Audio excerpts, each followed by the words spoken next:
But when you put the two together and you have an outstanding quality product and an outstanding quality service combining, now we've created something. So I would use the vetting, that we have to have been in business for at a minimum 2 years.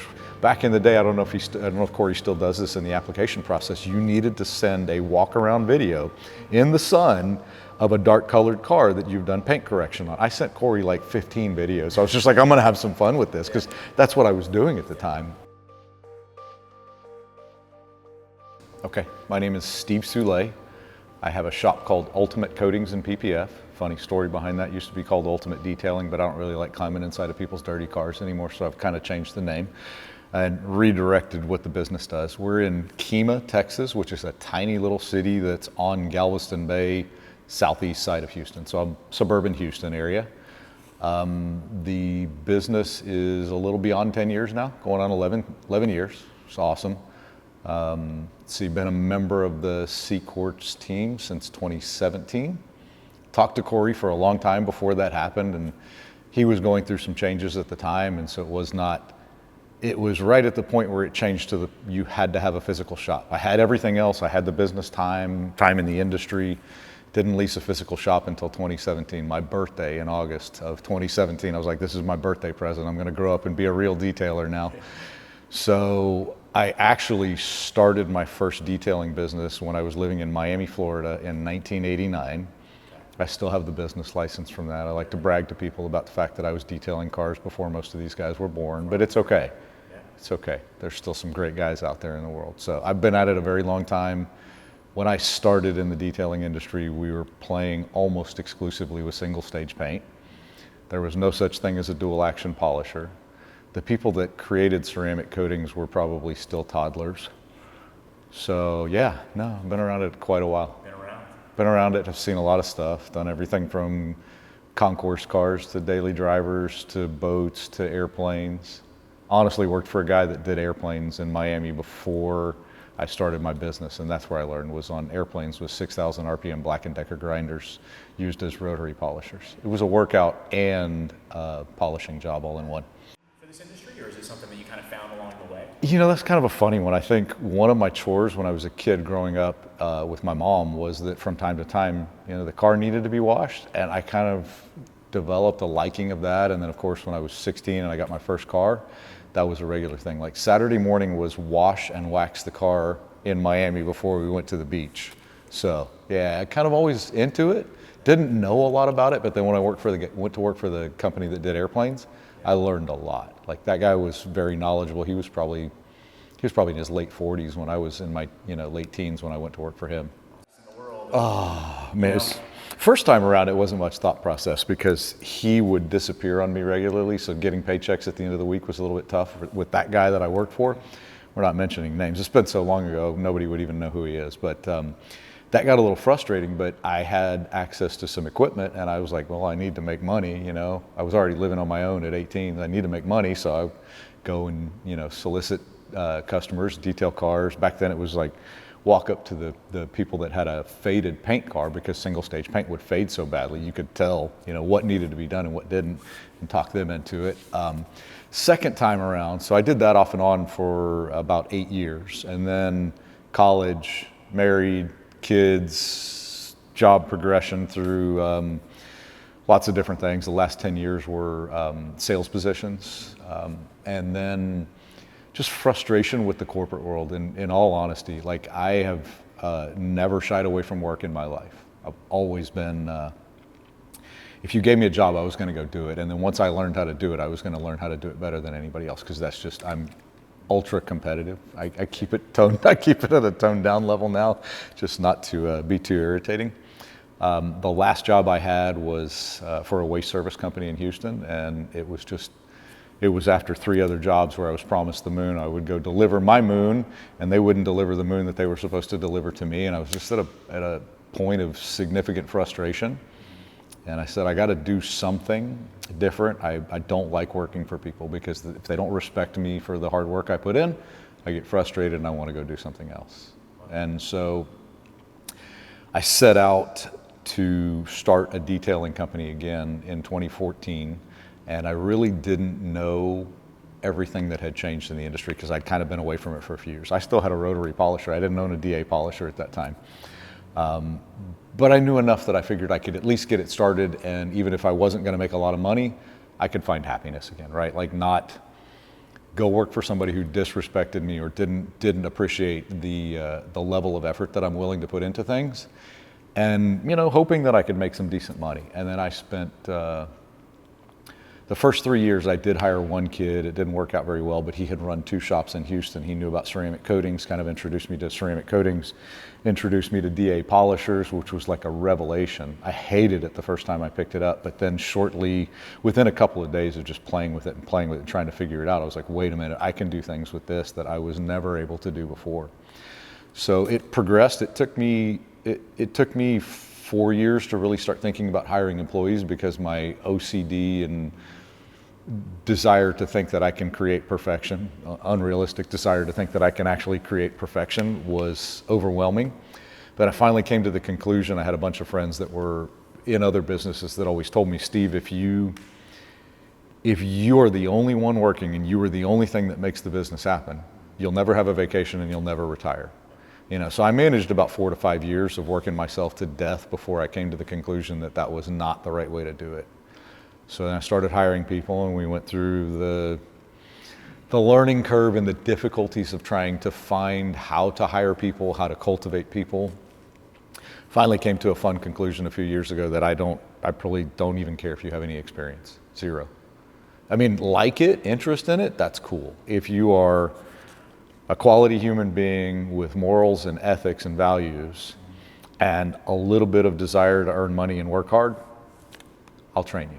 As long as you've got those things. So that was a big change for me. And so now it's the business's peak in COVID. We had 9 employees. That was a disaster and a nightmare because most of them were not that effective. And I had a manager that was helping me, but didn't understand the financial side of having that many employees versus the amount of work we do. We have nearly the same workflow now, but I have 3 full-time employees, and we managed to accomplish it with that. So now I have this absolutely insane rock quality rock star crew that makes me happy. Like I could leave the shop Friday morning or not even go to the shop yesterday to travel for this and know that things are still getting done, and that's amazing. They held our monthly car meet at the shop last night without me. So I have a team that I'm thrilled with, and I coming from what I came from in the working world, I try to treat them like with an ultimate level of respect. Not that we don't have can I use profanity here? Yeah. Not that we don't have some shit talk and some moments in the shop, because it's a shop. We do, it's guys, right? But for instance, last weekend they traveled from Houston to Austin with me to go watch MotoGP races, and their only expense was to pay for their gas to get there and back and some food. I covered the cost of tickets to MotoGP. They all get paid pretty well. I adopted a performance-based pay system where they're an hourly rate plus commission for the jobs that they do. So they all know that if they're willing to work harder, they're going to make more money, right? So it works out very well. I think they're all pretty happy. I tell myself they're happy. That's great. So most days I'm happy.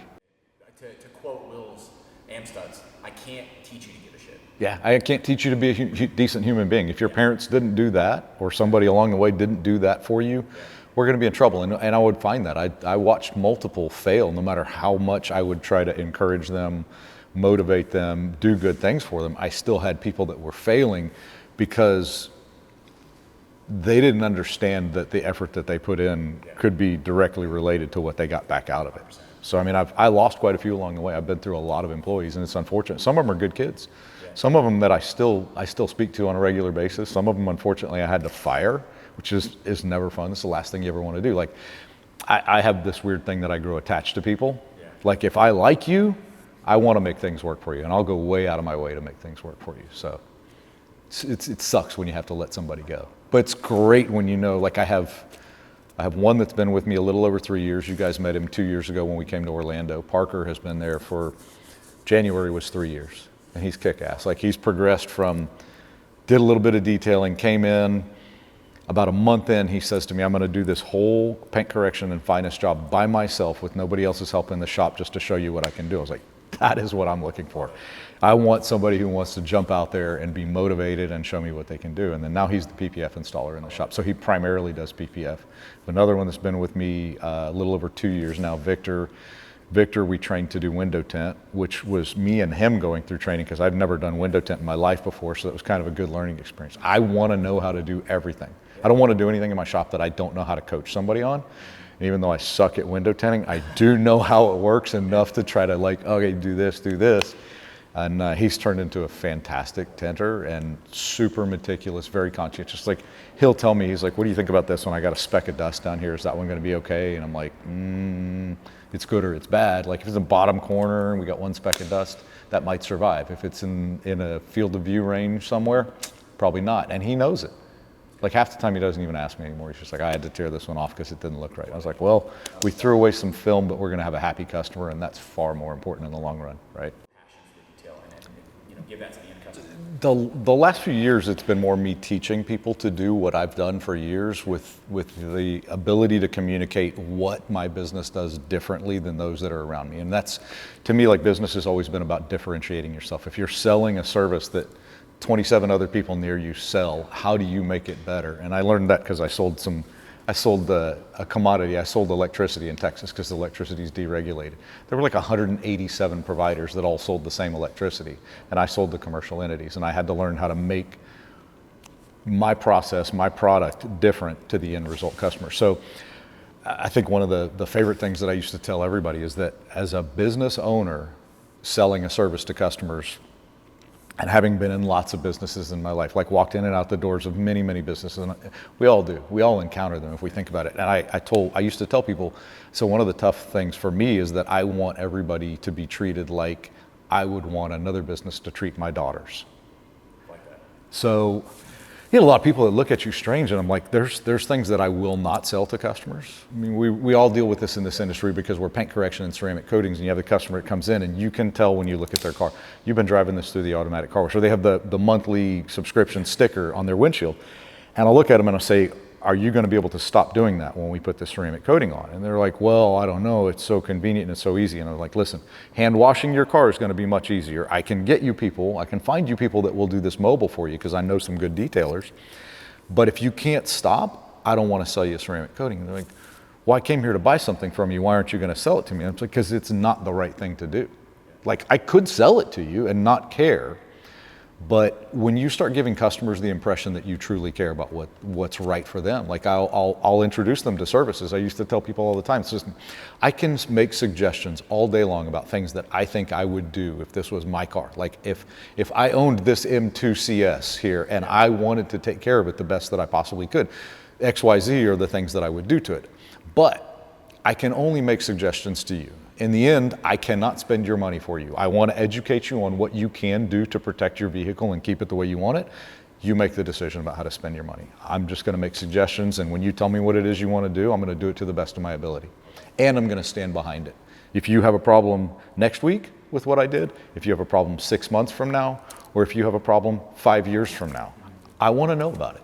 And I'll tell my customers, like, you know, what are the signs that we can tell that maybe my ceramic coating's not performing at peak level? Because we all know we're not getting 5 years of untouched love out of a ceramic coating. It's going to take a little bit of maintenance work and upkeep and proper washing to maintain a ceramic coating properly. And I'll tell them, don't sit there and try to self-diagnose it. If you see when you wash it that something is not as good as it was the first week you brought it home, call me. Set a time, swing it by, let me take a look at it. And I'm not charging anybody for that. Now, if there's overspray on it, or there's hard water spots or things that are impeding the coating, which of course we see frequently, I tell them, okay, so now that we know what it is, this is what I'm going to have to do. This is what the cost is to you. But like, I'm not going to tell you no.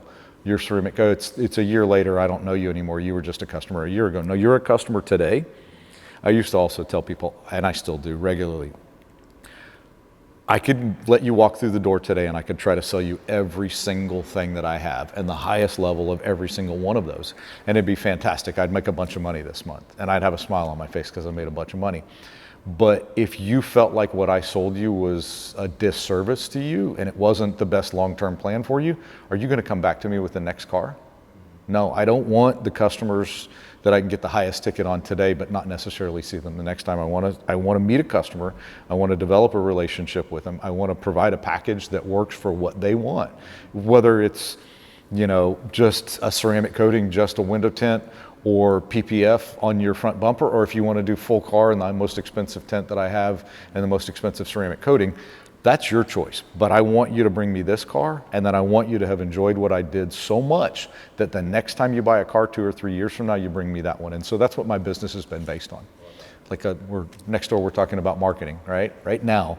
And I was listening to the beginning of it, and I was talking to some guys beforehand, and I was like, I don't pay for advertising.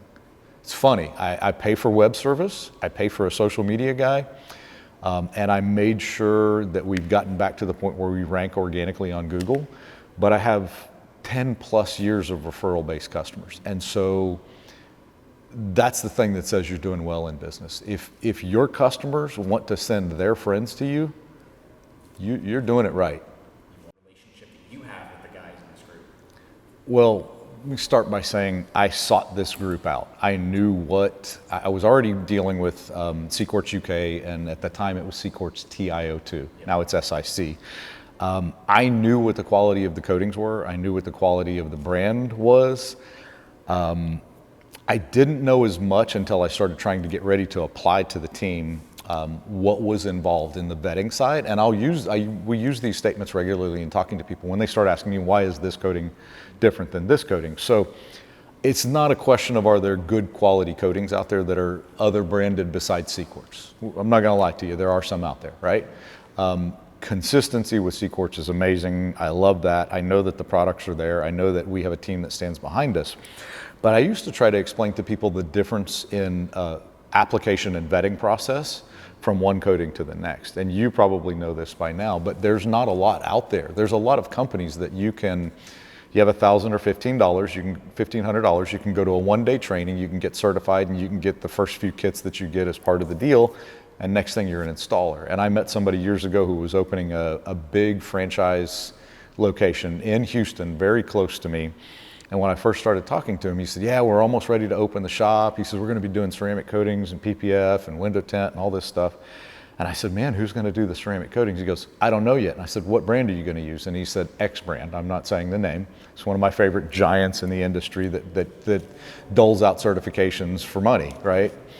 And I said, man, that's kind of strange. So you have a certification, you're certified shop installer for this coating brand, but you don't have anybody who's going to do the work. You don't even know who's going to do the work. To me, the person installing the coating is every bit as important as what the coating is, right? But when you put the two together and you have an outstanding quality product and an outstanding quality service combining, now we've created something. So I would use the vetting, that we have to have been in business for at a minimum 2 years.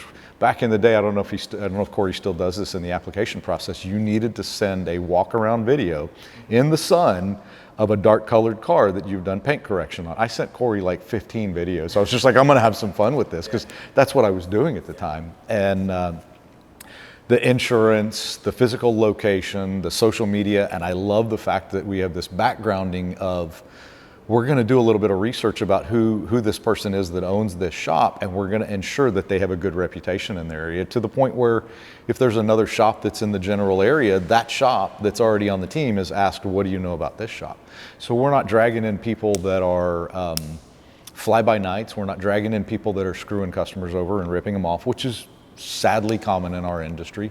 You're taking in people that are quality, and then I've been with the team long enough to see people leave too. And I know some of the reasonings, because let's say one that was in my area, I know why he left the team. He was no longer functional. He was no longer providing the service that CQUARTZ wants associated with their name. So that for me was a no-brainer. I literally sought out CarPro, CQUARTZ. I really didn't look other places.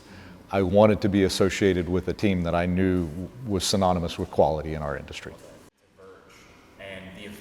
The guys, so are we talking about the fun side, the nightlife? No, I'm just kidding. The stories, no, but we've got some amazing people. I mean, there's some total characters that are just absolutely funny as can be, but more importantly, you've got a lot of guys that have been in the industry, many of them that went through the same kind of school of hard knocks and pushing themselves to the absolute limit to try to build a reputation of being the best at what they did in their area, as well as just this massive knowledge base, right? Like we've got guys that know sanding. We've got some guys that come from body shop experience, like Michael, and you know, when Jason Kilmer shows up to do trainings for us, and we have, you know, the top names in sanding in the country. We've got guys that have been polishing cars for years, and other guys that just have, you know, I mean, I get to speak to guys that were on the very first year when CQUARTZ Finest was released, and you know, those guys have been doing coatings for 15, 16 years, something like that now. And that's just a cool level of network.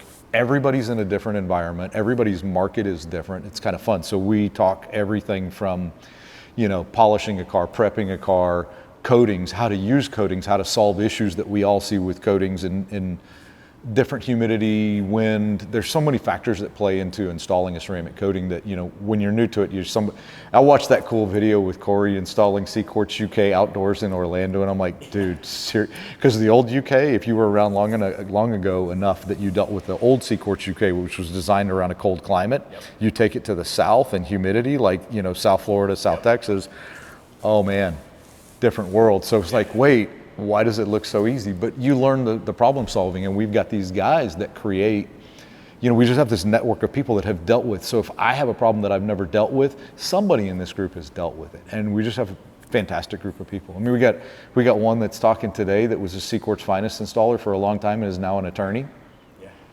I love seeing this, and because I know these guys for quite a few years, and even prior to me becoming a part of the team, there were a lot of the guys that I followed on social media because these were the ones that I thought had set up a business that was great and that I needed to model things after, right? But the team's outstanding. I wish that I was always able to show up every single year. Like I missed last year and I was disappointed, really wanted to see Wes's shop, but you come away from it with camaraderie, a new level of education and understanding about things that we do, and then we get trained on things. I just learned how to breathe today. Apparently I didn't know how to breathe right. And you know, everything from understanding marketing and markets to various different things that are behind the scenes parts of our business. Because now, you know, as you grow, we were all kind of detailers. This was something we were into, and we wanted to be the best at that. Now, many of us have become more like a legitimate business owner. There's still some guys that are one-man shops that are just turning out absolutely outstanding work, but then I had Joe and Wes and a couple of other shops around the country that were the motivation for me to say, this could be a real business that actually could let me take days off one day. And so I've been learning from them and watching and trying to understand the examples and things that they put in front of me. And those guys were like amazingly helpful in kicking me a little bit to progress from being the obsessed one-man show to I need to do more things. And now the fallback for me is I get to feel good about actually providing a rock solid living for people, which that's another super cool feeling for me. Absolutely. So. Of course, it's the same thing about us. Yeah, I mean, you guys are family, right? Like you get to do a lot of stuff with Corey on a personal level too, and I love that. Like it's a culture within our organization, and it's a culture within our shops throughout the team. I think you'll see that pretty consistently. What's Right. a piece of advice that you would offer some of these detail shops? I mean, I think a good starting point. So one of the things that Corey suggested for me when I was talking to him prior to it was to reach out to one of the shops. Houston's had 4, and then me 5, and then it's shifted. We're back at 5, went up to 6, back to 5. Reach out to one of the ones that was close to you, you know, and the closest one was somebody that I've become, you know, reasonably good friends with. We're far apart. We don't see each other that much, but we'll talk on the phone when we need to. First couple of years, Jason Cavallo was instrumental in helping me and kind of coaching me and guiding me. I think to become a part of this team, one of the things that was critical for me was to always make sure that I was striving to be the best that I could possibly be. Run a sound, legitimate business, provide an outstanding service. If you can take the time to learn more from somebody who's already involved in the team, but model yourself after what the team was modeled around in having honest businesses that are run with integrity and that are trying to provide a service that to look at it from a long-term perspective, right? Like we don't, there's a ton of stuff out there that we could go buy. Any one of us can get our hands on it. Any one of us has access to it. Once you've established yourself a little bit as being pretty good in the industry, you're going to have a flow of companies that are trying to reach out to you and go, hey, why don't you use our products? And it's a regular click, delete. I'm sorry. You're not even touching me changing my mind with coating brands. That's just not happening. And I have the same relationships with my PPF companies, but try to find somebody who's successful, but successful in a way that's based on honesty and integrity to grow and motivate your business into becoming part of this. Apply, listen to everything that's told to you, take it all in, and figure out how you can incorporate those things into what you do daily. Yeah. My name is Steve Soule. I own a shop called Ultimate Coatings and PPF in Kemah, Texas, and I am Team CQUARTZ.